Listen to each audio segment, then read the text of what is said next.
This is a Japanese mini truck, and I'm gonna get it to ride on abandoned railroads. Here's why. I have this weird dream to build something that can ride across a 100-year-old train bridge. Over the past year, I've tried and failed 2 separate times, and my last attempt was so traumatic that I told myself I would only ever do this again if I could build a better vehicle and also find a better bridge. Somehow I've managed to do both, so here I am, trying one more time.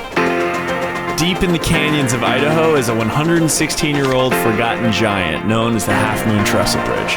To drive across it will require a build far beyond my capability, 2 days traveling on the railroad, crossing rivers, scaling mountains, and of course, conical wheels. This is a 3-part story that begins with this video where I build and test the truck to find out if it's ready for the railroads of Idaho or not. What you're about to watch is a culmination of the most grueling, mentally taxing, expensive months of my life, and I'm oddly excited to share them with you. So welcome to episode 1 of the Mini Truck Railroad series. I'm about to see a mini truck for the first time ever. Wait, what's a mini truck? Well, technically they're called K-trucks. K comes from the Japanese word, which means light, and for good reason. These things are about half the size of a normal truck and became super popular in the US when the 25-year-old models became legal to import and register under classic car exemptions. That is when all the YouTubers started buying them, and I was one of the millions of people watching thinking, I didn't necessarily want this before, but now I need it so bad. And somehow these YouTubers made the trucks even cooler, adding snow tracks, adding more wheels. Whistling Diesel put a jet engine on the back of his. But from my knowledge, I haven't seen any of them make the truck ride on the railroad. Found one on Facebook Marketplace last night. She's a beaut. Which means I could avoid paying the $3,000 importing fee, which is a big win for me.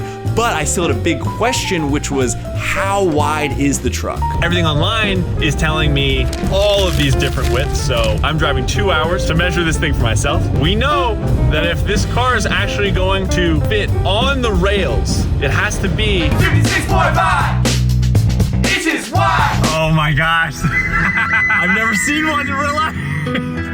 She's beautiful. But will she fit on the tracks? This is a 1995 Honda Acti 4x4. Owner's asking for $7,500. I'm trying to spend like $6,500. This was the only one I could find with a lift and off-road tires, which would be a necessity for my Idaho trip. But since I didn't show up with the trailer, the first thing the owner said when he saw me was, So you're not gonna buy it, are you? Potentially. I took the day off of work, so right now I'm kind of bummed. Weird start, but nothing to worry about. First measurement was great. For the second measurement, I brought out the handy dandy 2x4 ruler, and it confirmed that the truck would fit, but both rails would be resting on the outside of each tire, which wasn't ideal, but felt fine to me. I wanted to look like I was inspecting something, so I went underneath the truck, did a little shaky shake, a little bada bing, a bada boom. This is a great time to mention, I don't know what I'm doing. I'm also not good at building stuff. If you are, I apologize in advance.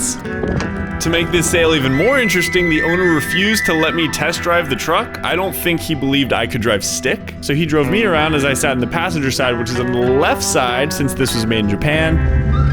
It's definitely handling better than I would have thought. He started explaining some bad experiences he's had with people from Facebook Marketplace, which made how he was acting make a lot more sense. So as he drove me around, I tried to explain how serious I was about buying it while cracking a few jokes. Nothing seemed to work. Measured again after the drive and was convinced that this was my truck. So I thought I'd ask one more time. Is there a way I could prove to you that I could drive manual? No, I'm not. I'm trying to remain calm right now. Okay. So. All right, well, let's do it. Deal. CT250. Are you serious? Yeah, what? Are you serious? Yes, I'm serious. Okay, if you are, I'm sorry for being a Don't ever shake before test driving the car you're buying, but I was desperate and that was my last move. The truck thankfully drove perfectly, and once I got back with the trailer, the owner apologized many times. By the end, we actually hit it off and laughed about the entire interaction. He was also very kind and gave me a great deal. Since I bought the truck on this day, the hope was that I would be able to build through September and do the Idaho trip sometime in October when the weather was still warm, but it had to happen before this weekend because this is a very important weekend to me. In the meantime, your boy is a mini truck owner. So the hope is to turn my mini truck into a high rail truck. If you've never heard of that before, high rail trucks have retractable rail wheels that allow them to ride on the railroad as well as the actual road. I just got off the phone with a company that sells the retractable rail wheel assemblies. It's gonna be about $28,000. for just a week. So I immediately start looking for a cheaper way when I find Tom Proctor. He's some random guy who uploaded a video to YouTube of him and his buddy riding a very homemade high rail truck down the railroad. It's so cool. It's also the only proof of concept that I could find on the internet. So I've decided that this video will be my compass, my blueprint, my roadmap into turning my mini truck into a high rail truck. I found a bunch of stuff online that looked like the stuff Tom used on his truck, starting with these, my friends, are conical wheels, aka the bane of my existence. If you're new here, let me catch you up to speed. Over the past year, I have built and rebuilt a railroad go-kart in hopes of crossing a trestle bridge that is hidden in the middle of the desert. My first attempt was cut short because I chose the wrong wheels. You guys were quick to suggest that I use conical wheels for my next attempt. I did not listen and bought these fatties instead because a fellow rail rider used them. The wheels held up long enough to get us to the bridge, but the sharp turns eventually broke them. Once we arrived, we realized that the bridge was only accessible on foot, which sucks. Hence the better bridge in Idaho, the new mini rail truck, and now conical wheels. But how do you get wheels like that on the truck? After watching Tom Proctor's video over and over again, here's what I'm thinking. How great is this? It's like almost an exact replica. All right, first, support beams underneath the front of the truck. Second, a conical wheel axle that somehow hinges to those supports. And third, a boat winch in the middle of the axle. That's the thing he was cranking, that hooks underneath the truck, raising the front tires off the track, letting the conical wheels steer while the back tires drive.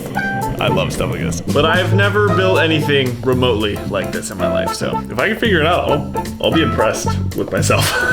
But in order to do any of this, I would need a conical wheel axle identical to Tom Proctor's. This was way harder to find than I ever would have thought, but after countless phone calls and 3 weeks of waiting, those are some conical wheels right there.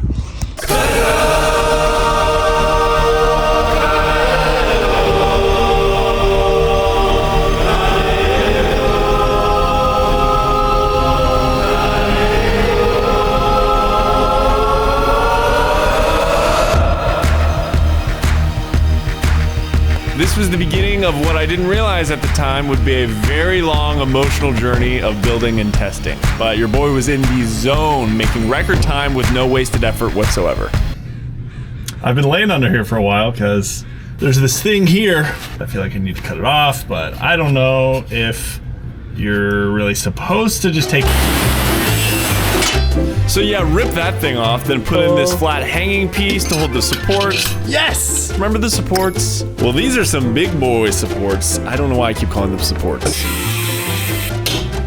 So these will go right off the front, which will be the connection point for the conical wheels. And they'll also be what lifts the front of the truck up, which means these supports need to handle weight. I can't believe they can handle any weight, so please hold while I celebrate. Okay. I just didn't know I could build stuff like this. It's welding time. I'm not the best welder, but I'm a welder, yeah. The hope was to weld these plates onto the axle and then weld 2 arms to those plates, but I want to put pants on. I kept burning myself.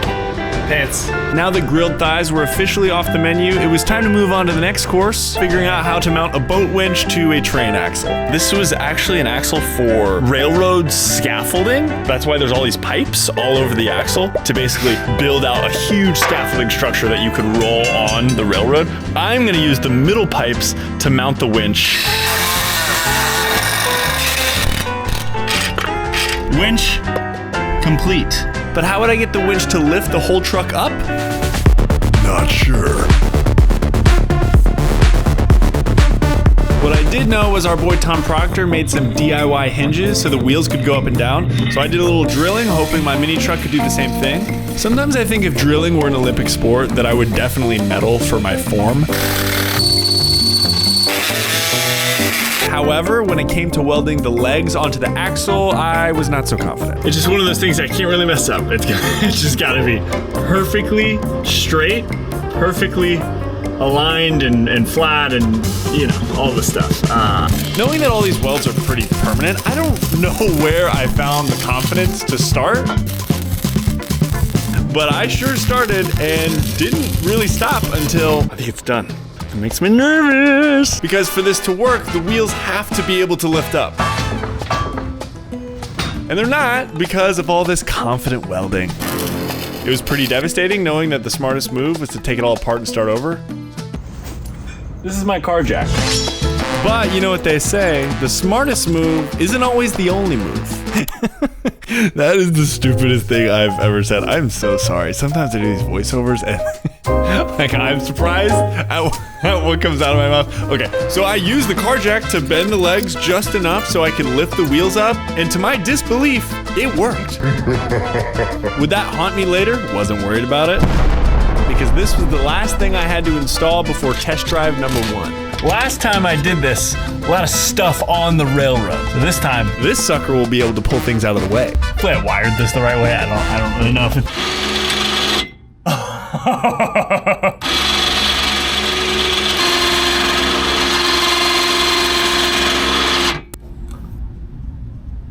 Winch. The time had finally come for test number 1. Because I live 1,000 miles away from the truck's final destination, which is Idaho, there were 4 things I felt like I needed to prove before heading there, and this first test would be solely testing the boat winch and confirming that it could actually lift up the entire truck without my bad welds breaking. I brought my buddy Taylor, whose wedding was a few months away, to test the truck on this railroad near my house that I found on abandonrails.com. Super helpful website. I was so nervous making this drive that I got out a few times just to check on everything. Yeah, it looks pretty good. It's not falling apart, so 34 minutes till we get to the abandoned train, I can't speak, railroad. And then Vic's in the back. Hey, what's up? So it's like, no, I can't speak because I'm so nervous. Okay, I'll check in soon. Hey guys, Editing Preston here. If you've enjoyed the video so far, it would mean so much if you'd consider subscribing. I'm trying to get to 1 million subscribers eventually, so that would mean a lot. Okay, thank you, bye. Once we got there, I was able to pull onto the track directly from the road. Yeah, you're on. It's on, baby. Yeah, let me see the other side. This was the first time the truck was ever on a train track, and the fact that it fit was just so exciting. Oh my God. Fits. But will my Frankenstein welded winch apparatus actually lift the truck? The idea here, we're gonna take this, hook it somewhere underneath, I don't know where yet. We're gonna make a game time decision as a group. What do you think this is? Might be important. I hope it's not too important. It's golden.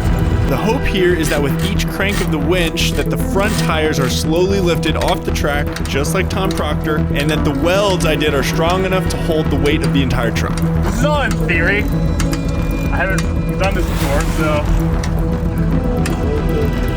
Dude, it is liftoff, bro. Prepare for liftoff. It's so sick that it's working. Oh my gosh. What about the back wheels? Do they keep its own thing, or? I don't know. I'm not sure yet. Any last words? I hope it works. I hope it doesn't break. I'm nervous. I'm gonna throw up. I might throw up for you. All right, here we go. First gear. So I drove it a few feet, and then I quickly realized that it's working! Oh my gosh! Okay. It worked. Okay. You did it. To Idaho? To Idaho, yeah. Hidden deep in the hills of Idaho is the Camas Prairie Railroad, also known as the Railroad on Stilts. It earned this nickname due to its comically large number of wooden trestle bridges. As we know, I love bridges, and this track is home to a forgotten one known as the Half Moon Trestle Bridge. She's an absolute giant, standing at 141 feet tall, 684 feet wide, built in 1908, but abandoned in the late 90s. I live here, and the bridge is in Idaho, which is all the way up here. That is 1,000 miles away, and I am so obsessed at this point that I'm gonna haul this tiny truck all the way there. Yeah. How do you feel, man? I don't know. I don't believe it. I feel like something's gonna pop up later and oh, gotcha. Hopefully not, because the next day I rented a trailer ready to leave for Idaho as soon as possible. But before I could leave, I needed to very quickly pass the rest of my test. So when we get to the big boy abandoned track, she's ready. We'll see. Test number 2 would be a quick one, testing the truck's ability to get onto the rails from the side, taking turns, as well as testing speed. I hauled the truck to a parking lot next to a different abandoned track that had sharper turns and was a little longer, and I've gotta say, things started off perfectly. No. Stop. Driving manual on the other side of the car was not my favorite thing, and on top of that, every time I turned, I kept hearing this wonderful sound. But the real test today is figuring out how to get onto the rails from the side. Yeah, I don't know. The rails are just a little taller than I expected them to be, and I'm worried that these two are gonna. So I get one tire over and immediately realize that there is no way this thing is gonna clear. But you know me, I've got power tools. And then trying to actually get the truck onto the rails, yeah, way harder than I thought it would be. First two on. For context, that took a solid 20, and trying to get the back two on felt even more embarrassing. And I just remember thinking, at least there's no one here to see this. This really feels like the worst case scenario. Off to prison, here I go. To my surprise, he said you're good, just live. But what happened next, I couldn't believe.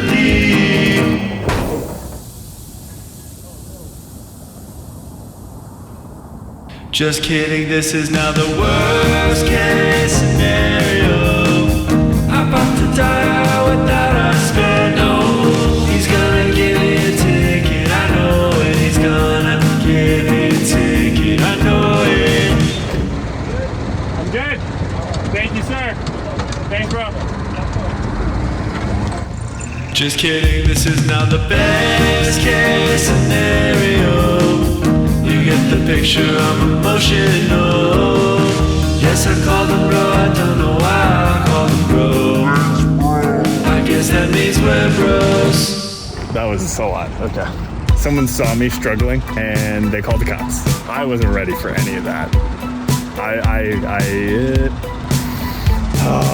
The good news was the cop told me there's nothing wrong with riding abandoned rails, which felt cool, but the bad news is that it took 2 weeks for this new spare wheel to get to my house, which means we are very, very behind schedule. I took the truck to the shop to get them to plug the tire, but because the tire ripped on the outside, they told me Buy a new tire. yeah. So they put on the spare and I went home and ordered another tire online while also checking in with our boy, Tom Proctor. I need to figure out how he gets onto the rails. By this point, I had only gotten onto the rails by driving straight onto them, but if we're doing this huge journey, I just know there's gonna be moments where we need to get off the rails and then get back on the rails, specifically from the side like Tom Proctor. Okay, so first it looks like he's got some speed. He's at an angle. Front tire is on. Back right is on. Oh, and then he turns right. Wow, that's so impressive. Tom Proctor. Who are you? Who is this madman? I have to meet this guy. I've watched this video 75 times, and the hope is that it makes somewhat of a difference for test number 3. All right, we're back with a new tire and the less confidence.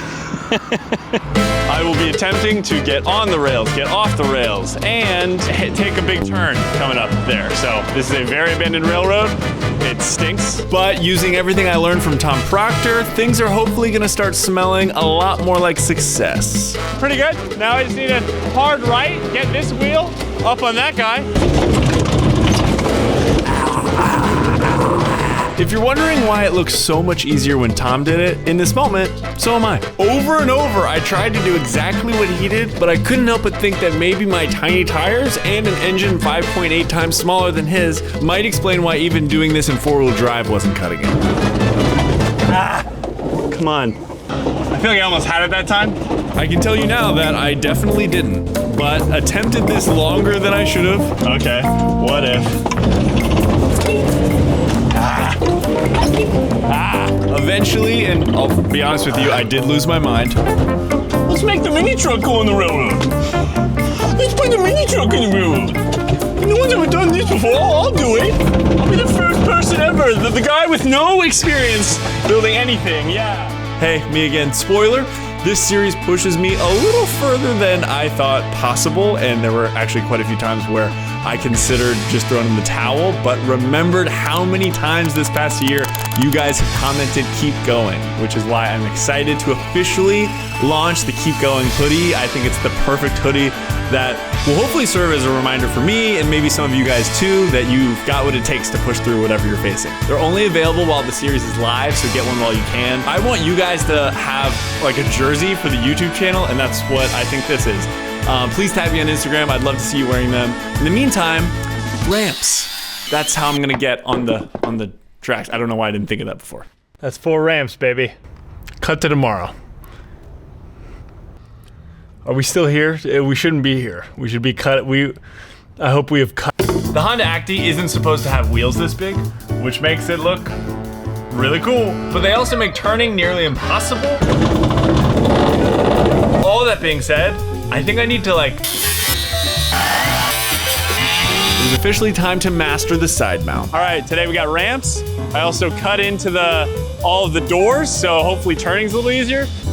And hopefully today's a better day than yesterday. The idea is up, so we start here and then over. So I started off slowly driving up the ramps, and pretty quickly it seemed like this may actually work.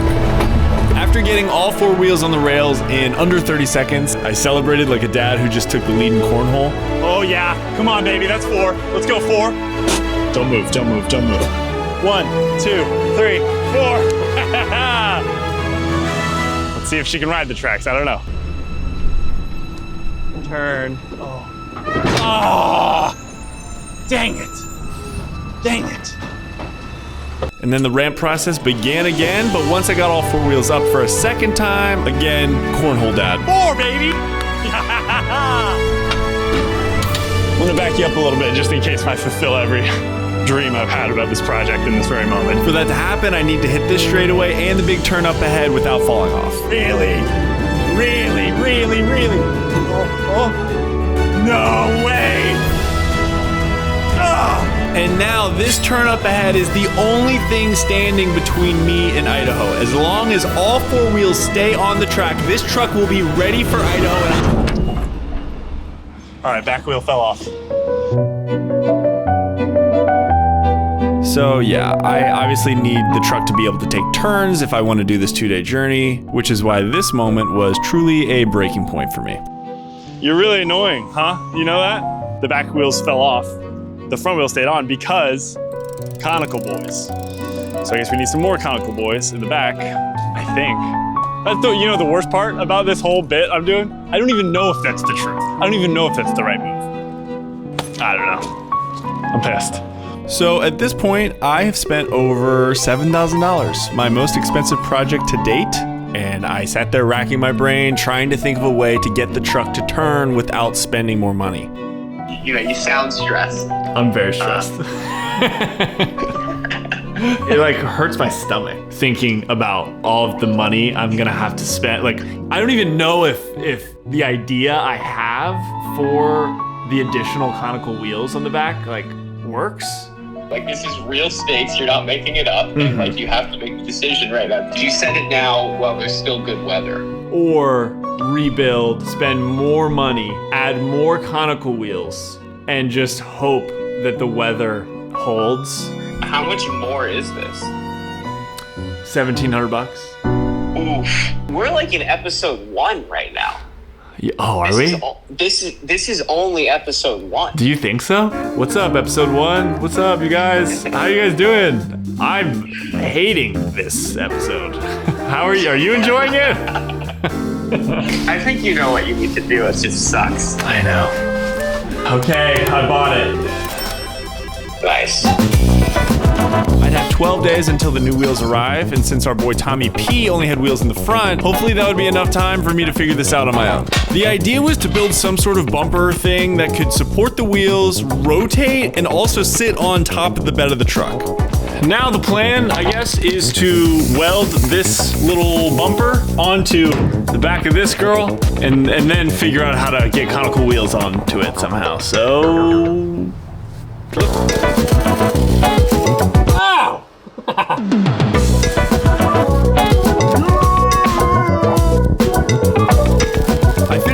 over surprisingly fast, which made those 12 days move pretty slowly. I did have time to get my tire fixed, but every day that passed, the weather in Idaho was getting colder and colder, which I tried not to think about too much. The wheels finally arriving was a perfect distraction. I mean, everybody was psyched about these wheels. I put on another winch, I found some pipes that fit into the axle perfectly, I bolted those to the bumper, cut the pipes, then tried to lift it for the first time. Yes! We're back in the worst place on earth. My expectations are rock bottom.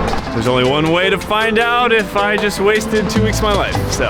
Now that getting onto the rails from the side was officially conquered, turning and speed were still the final things I needed to cross off the list before I could leave for Idaho. And the hope was obviously that these new wheels were the answer. I will say the setup went really well, which made me even more confident stepping into that truck and taking on the curve that embarrassed me 2 weeks before. My tongue does this for some reason when I'm really focused, and I guess it was helping because I was feeling confident. But once it was time to actually take the turn, my confidence quickly shifted into me making really desperate sounds. Oh, please, please, please. Oh, come on. You okay? Oh my gosh. Did I do the turn? I think I kind of did the turn. I'm gonna throw up. But I wasn't out of the woods quite yet because this track had one more big bend right at the end. And because I was so paranoid about falling off, I hate it. I slowly crept forward. And somehow, oh my gosh, I think it's working. Hope is a powerful feeling, especially when you haven't really felt it in weeks. I wasn't going very fast, but I also wasn't falling off. Spending the extra money was hard, but it was so relieving knowing that all four wheels would now stay on the track no matter what. Or so I thought.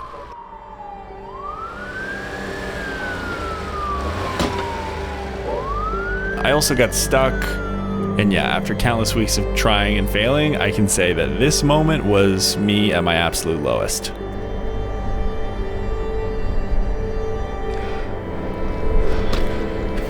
People like to tell me in these moments, like, this stuff's good for the plot, like conflict's good. It sure doesn't feel good right now. I don't think I want a good plot in this moment. I just want it to work, so.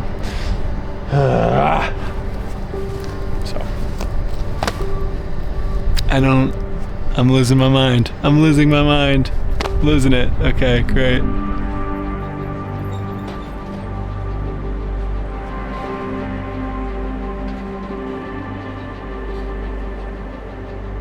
I sat there in the truck for a while, so disappointed in myself because this was the night everything was supposed to be finished.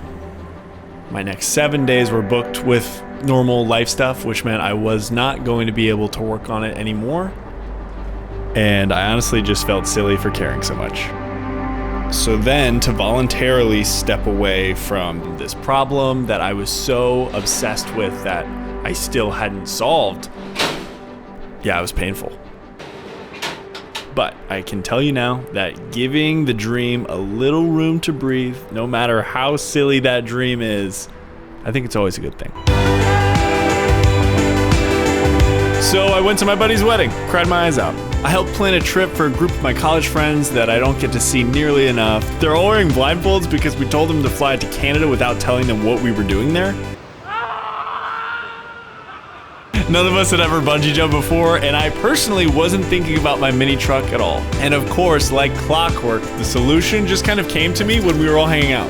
And I find myself needing to be reminded of this every so often, that the answers rarely come when I'm expecting them. It's when I let go, almost get hit in the face. That's when they usually come. And this answer came in the form of a 2-inch wheel widener. Oh, wider wheels! Who would have thought? That's nice, huh? Look at that thing. Before, after. All right, we're back for attempt number 945. All right, so the wideners definitely did some love.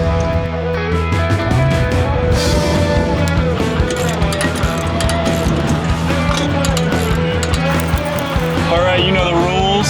You probably don't have ever set any rules. Don't fall off the track, that's basically it. Here goes nothing. Should I get the drone in the air? Drone is in the air. Is that presumptuous? Of course it is. I mean, we're going, guys. I'm gonna speed it up a little.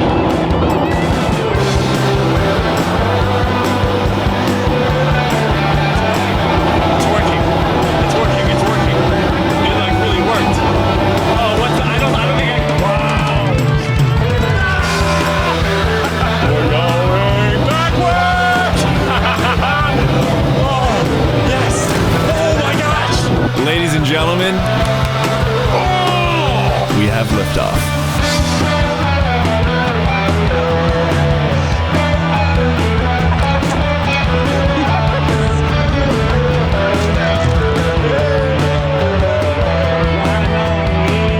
Guys, there are no words to accurately describe what this moment felt like, especially knowing that it meant it was officially time to head out to